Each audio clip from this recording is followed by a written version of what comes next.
한국은 지금 문제입니다. 이번에 가보니까 우리 교포 사회가 훨씬 더 순수해요.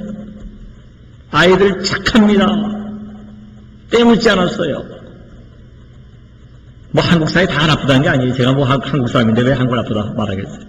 대부분 보니까 애들이 너무 못을 내. 여학생도 중학교 학생 이상 되면 뭐 교복은 입었지만 머리가 벌써 스트레이트 파마하고 막 내가 그런 거 다 알아. 나 민감하거든 그런 부분은.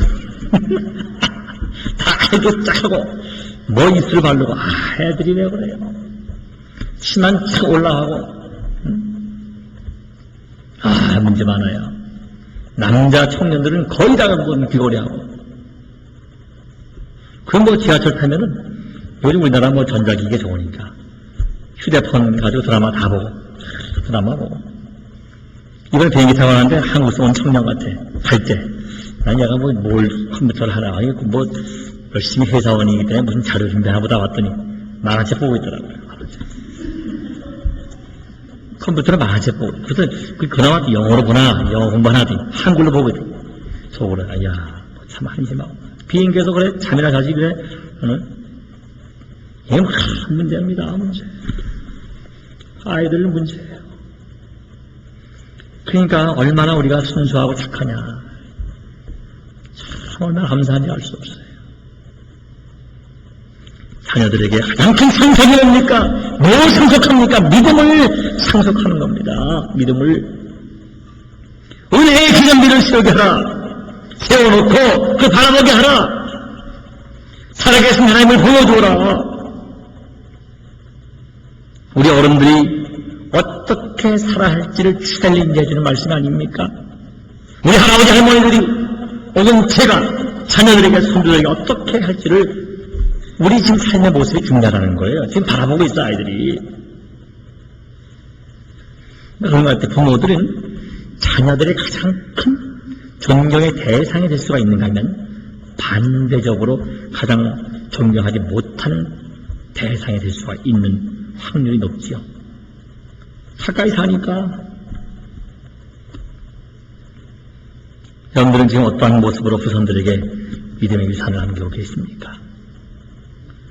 그들이 먼 훗날 기억할 신앙의 기념비는 무엇인가를 고민하고 사시기를 바랍니다.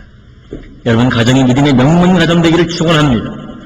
오늘 비가 오는데 작년 제가 9월 30날 여기 설교하러 처음 왔는데 비가 왔어요.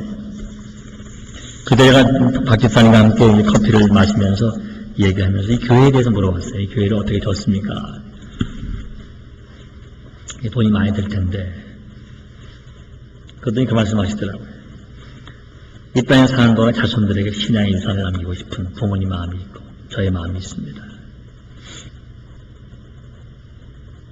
이건 중요한 거예요. 중요한 거예요. 여러분들은 2세 혹은 3세들에게 뭘 남기고 계십니까? 하나님께 베푸신 은혜를 후세들이 두고두고 기념하는 믿음의 유산은 뭡니까? 영원히 산돌이신 예수 그리스도를 날마다 기억하고 바라보는 신앙의 유산을 남기게 되기를 축원합니다. 우리 인생이 마냥 긴 것이 아닙니다. 저 이번에 바빴어요. 캘리포니아 가자마자 노회장이 됐지 않습니까? 가자마자 뭐 또 노회장이 돼서 노회한다고 또 진행하고 접대하고 또 캘리포니아 오자마자 다음날 또 노회 임시노회를 모였어요. 제가 온다고 또. 그 4명에서 또 임원들이 모여서 회의했다고. 그러면 바빠요. 근데 밥 먹고 나오는데 홈상 누구인데 하여튼 노인 할머니 분들이 식사를 하고 계신다. 한국 사람 같아서 한국 분들이시죠. 나 엄마 생각이 나가지고 예, 우리 목사입니다. 그랬더니 그분이 아유 목사님들 몰라배 죄송해요. 연세 어떻게 되세요? 88이에요. 젊으시더라고. 근데 그냥 마음이 안 듣는 거야, 남편이. 외로워 보이시기도 하고. 세 분이 그래도 오선 식사하시는데, 마음이 그냥 안 듣더라고요. 손잡아드리고 이렇게 왔습니다만. 우리가 마냥 길게 사는 거 아닌 것 같아요. 요즘 물론 오래오래 살지만, 금방 돌아보면 88이고, 80이고, 70이고, 50 넘고, 예. 이젠, 한자어로 보니까 육망이다. 육망, 60을 바라보는 망, 바라본다. 저는 욕망의 사람이고, 전 욕망의 사람 아닙니다. 욕망의 사람이지. 실망의 8망, 9망. 다 이게 세월이 가는데, 짧은 생을 살면서 남은 여생을 어떻게 살겠냐고요, 어떻게 살겠냐. 마지막으로, 우리가 지키고 전수해야 할 신앙의 핵심은 대단히 중요한 것이 언약궤 중심의 신앙입니다. 오늘 본문에서 언약궤란 말이 나오잖아요. 여호와의 궤, the ark of the covenant, 언약궤, 법궤, 모세가 받은 그 십계명이 두 돌판 담겨있고 아론의 쌍난 지팡이에 담겨있고, 그럼 뭐가 있을까요? 만나가 담겨있는 언약궤, 법궤. 이 언약궤를 맨 제사장은 하나님의 임재를 상징하고 있습니다. 언약궤가 요단을 건널 때에 요단물이 끊어졌다 그랬어요. 언약궤, 즉 하나님의 임재를 상징하는 하나님의 말씀이 앞으로 나갈 때에 요단강이 양쪽으로 분리가 됐다. 18절 봅니다. 여호와의 언약궤를 맨 제사장들이 요단 가운데서 나오며 발바닥으로 육지를 밟는 동시에 요단물이 본 곳으로 도로 흘러 여전히 언덕이 넘쳤더라. 다시 나오니까 육지를 밟은 동시에 물이 다시 붙었다는 거예요. 반으로 쭉 갈라진 물이 다시 붙어버렸다. 즉 언약궤가 있으니, 하나님의 말씀이 있으니, 하나님의 임재가 임하니 물이 마르고, 하나님의 임재가 또 임하니 물이 다시 전과 같이 되었다. 무슨 말입니까? 우리 인생은 하나님의 말씀을 앞에 놓고 행진해야 된다는 것이에요. 다시 말하면 하나님께서 앞서 가셔야 한다는 것입니다. 여러분들 삶에 난제가 많습니까? 염려하지 마시기 바랍니다. 하나님을 앞세우시면 안 풀릴 문제가 없는 줄로 믿습니다.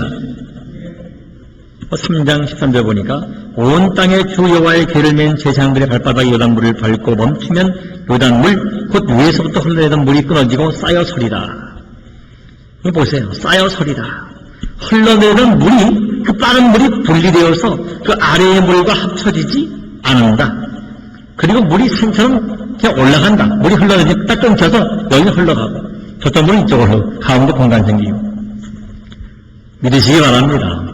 어떠한 난제가 있어도 하나님 함께 하시면 달라진다는 거예요. 네. 빠르게 내려는 물이 언약궤를 맨 제사장들의 발이 닿자마자 갑자기 홍해가 흘러진 것처럼 그 멈춘 자리에서 분리되고 가운데 공간이 생기고 그 자리에서 건너가는 거예요. 기적입니다. 하나님의 임재가 있는 곳에 문제 해결이 있는 줄로 믿습니다. 하나님께서 미스바교회에 함께 하시면 미스바교회는 잘 됩니다. 하나님을 바라봐야 돼요. 하나님을. 여러분 살면서 많은 문제가 있는 줄 압니다. 요단강이 우리 앞을 가로막는 줄 압니다. 경제의 문제가 있겠죠. 건강의 문제가 있을 줄 압니다. 그러나 염려하지 마시고 하나님을 대망하십시오. 그리고 말씀으로 돌아가십시오. 말씀 속에 거하신 주의 손을 붙잡으십시오. 그리고 주님 등에 엎으십시오. 주님이 건네주십니다. 내가 얹으려고 하지 마세요. 주님 등에 먼저 그냥 엎혀가는 거예요. 신앙은 엎혀가는 겁니다. 말씀을 맺겠습니다. 마지막으로 우리가 이제 오늘 본문을 통해서 꼭 짚고 넘어갈 교훈이 있는데, 제사장들의 역할이 뭐였는가? 그 요단강의 그 빠른 불을 바라보면서도 용감하게 발을 딛는 모습이었다. 목사가 이제 용감해야 한다. 목사가 헌신적이어야 한다. 목사가 먼저 희생해야 된다. 그 말이에요.